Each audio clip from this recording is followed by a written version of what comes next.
My mom walked into my baby shower and said coldly, "You think you can give birth before your sister?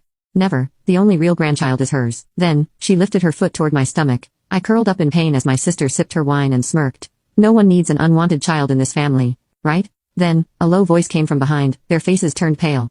This moment should have been the happiest of my life.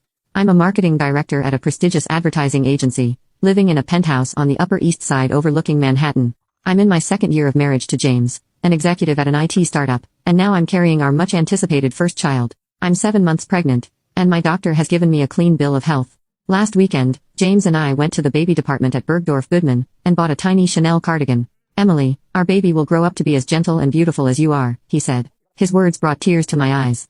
My mornings start with brunch at Sarabeth's, followed by afternoon walks in Central Park. Life in this city feels like a scene from a movie, especially lately.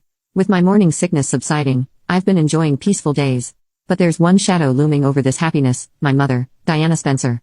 Mother lives a glamorous life in New York's high society, as the wife of real estate tycoon Charles Spencer. Summers in the Hamptons, winters in Aspen, she never misses a charity event. Her refined beauty still makes waves in social circles. With a vintage Hermes scarf around her neck and arriving in a Bentley, she's the very picture of a social queen. My sister Karen is a successful model, now engaged to a famous actor. To Mother, Karen is the perfect daughter. She's the center of attention, radiating the kind of brilliance worthy of the Spencer name. Photos of her vacationing on private yachts grace weekly magazines, and her social media following grows by the day. 20 years ago, my parents divorced. Since then, I've had no contact with my father. Mother kept saying, "Forget about that man," and blocked all letters and messages from him. Christmas cards, birthday cards, all probably disposed of without ever being opened. Everything changed with my pregnancy. Mother and Karen's attitudes suddenly turned cold. When Karen's fiancé expressed his desire for children, Mother declared, "Karen's child will be my true grandchild." She announced this in the reception room adorned with family portraits, while fidgeting with an heirloom ring. When I met Mother on Madison Avenue, she grimaced at the sight of my belly.